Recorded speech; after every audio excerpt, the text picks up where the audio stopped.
old-fashioned loaf of sugar. In the late 1800s, South Sugarloaf became a popular weekend getaway when Granville Wardwell opened up the Summit House. Summit houses were popular on many mountaintops in those days. The one on Mt Sugarloaf burned to the ground in 1966 when fire trucks were unable to travel on the snow-covered access road.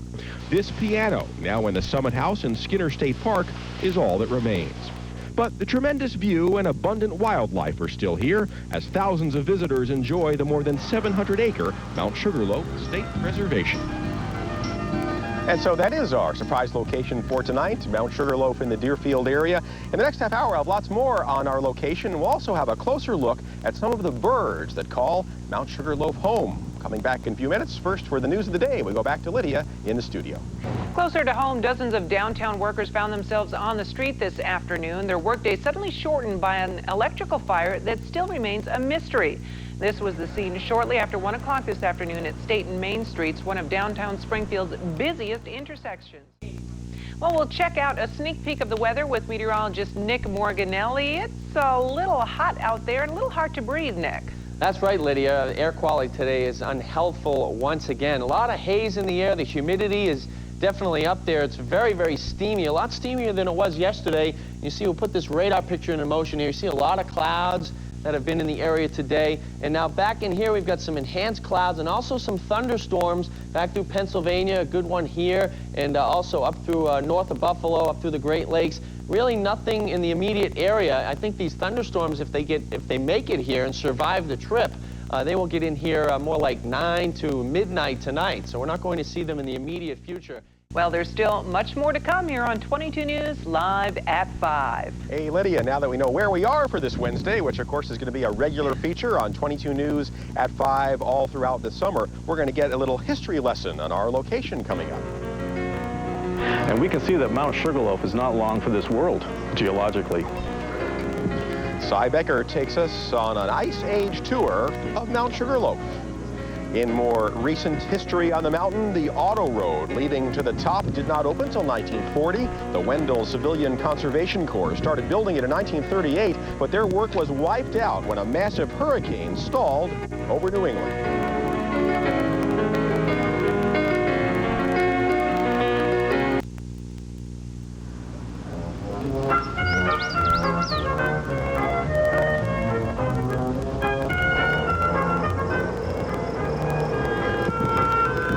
22 News Live at 5, Where Are We Wednesday continues from Mt Sugarloaf State Reservation.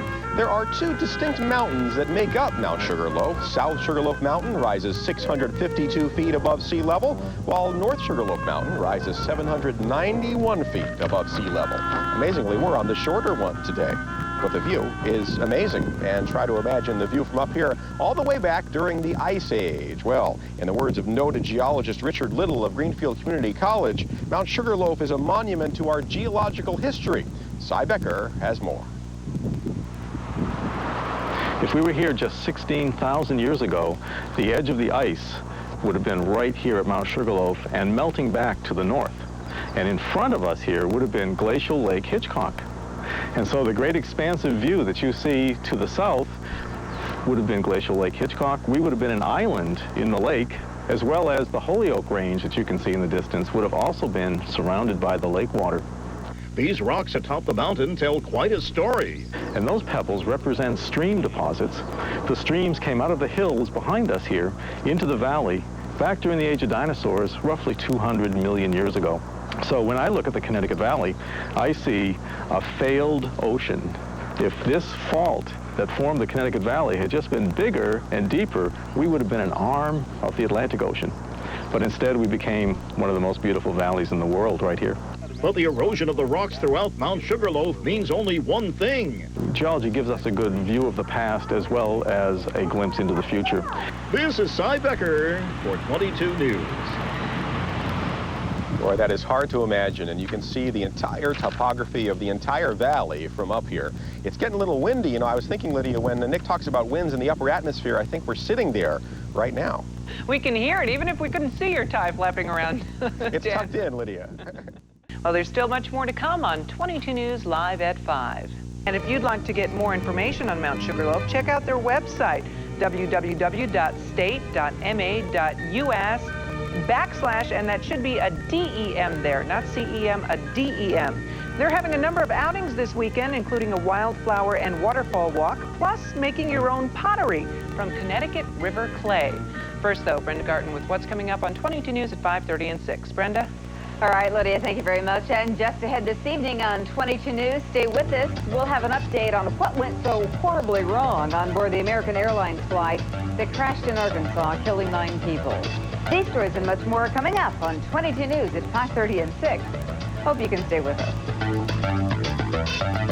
Junior Achievement gives children an introduction to basic personal economic issues and the roles they play as workers, consumers, and family members. With the help of volunteers, JA programs reach over 2.7 million students annually. If you'd like to get involved, here's a great way to help. Join me at the Bay State Invitational on Monday, June 7th, and tee off on the world's longest golf course, the International. Just call 525-5600 for more information on this one-of-a-kind event. Junior Achievement at 22 News. We're working for you.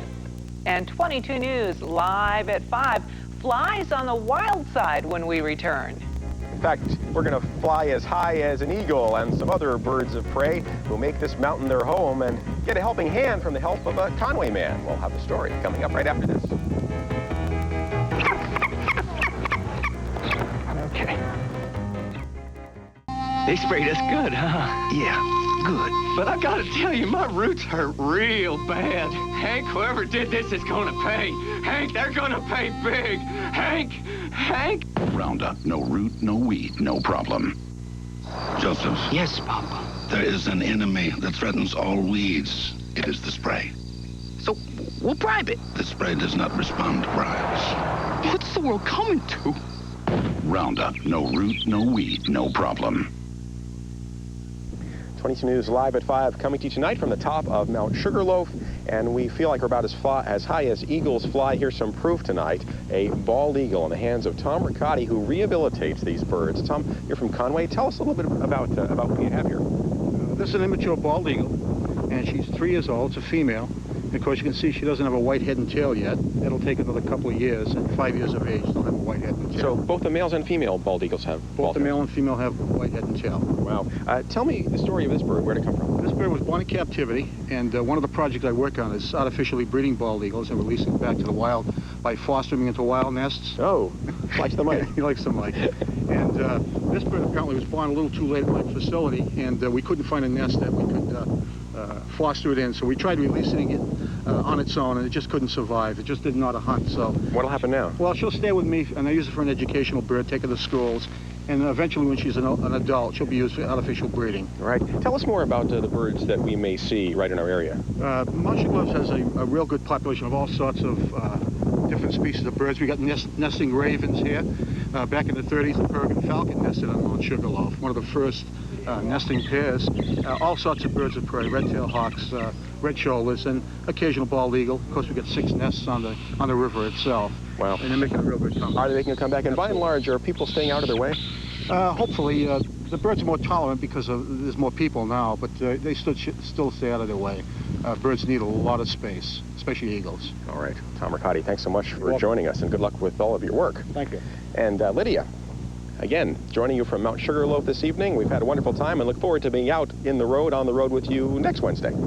That's right, Dan. We want to say thank you to everyone for joining us for this first edition of Where in the Valley is Dan and Lydia. And it's something we're going to do every Wednesday all summer long, so look for us to surprise you, perhaps in your hometown. Right now, we're going to send it on over to Barry and Brenda with what's coming up tonight on 22 News at 5:30 and 6. All right, thanks very much, Lydia. Inside of me lives a little girl who was completely free and fierce and bold. She loved anything with wheels, with wings, with bows, and her skin was perfectly beautiful. Now I'm a mother, a wife, a friend. But that little girl, she's still there. Because I'll always be an Ivory girl. No heavy perfumes, no dyes, just classic Ivory Clean. Still 99 and 44/100% pure. Pure beautiful, pure me. Also try Ivory Moisture Care. 22, the news leader. Now, live, working for you throughout Western Massachusetts. This is 22 News at 5:30. Independent pharmacist or drugstore chain, the choice of where to get a prescription filled is fast, disappearing. Good evening, everyone, and welcome to 22 News at 5:30. I'm Brenda Garton. I'm Barry Krieger. At the top of our news, it was just a few years ago there were scores of independent pharmacies in western Massachusetts. Now, there is just a handful, the others replaced by major chains. One of the last remaining pharmacies will close up shop this Friday. But as we hear from Dan Elias now, at least one independent has been renovating itself in an effort to survive. When John Ryan became a pharmacist, he followed in the footsteps of his father, his grandfather, and his great-grandfather, who founded the first Ryan's Pharmacy in 1895. Once there were 10 Ryan pharmacies in the family, now the last one here in Agawam will close its doors on Friday. Its inventory and prescription lists bought out by drug giant CVS. John says he had offers from 4 drug chains and says